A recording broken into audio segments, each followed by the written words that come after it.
காதல் தங்கும், காதல் தயங்கும், காதல் கலங்கும், காதல் குழம்பும், காதல் ஓரளவுக்கு புரியும்,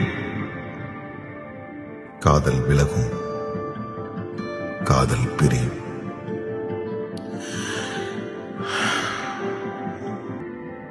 காத்திருங்கள். ஒருவேளை காதல் திரும்பினால், தூரத்தில் தயங்கி நின்றால் அருகில் செல்லுங்கள், அன்புடன் பேசுங்கள். போதும், காதல் உங்கள் வசம், உள்ளம் காதல் வசம்.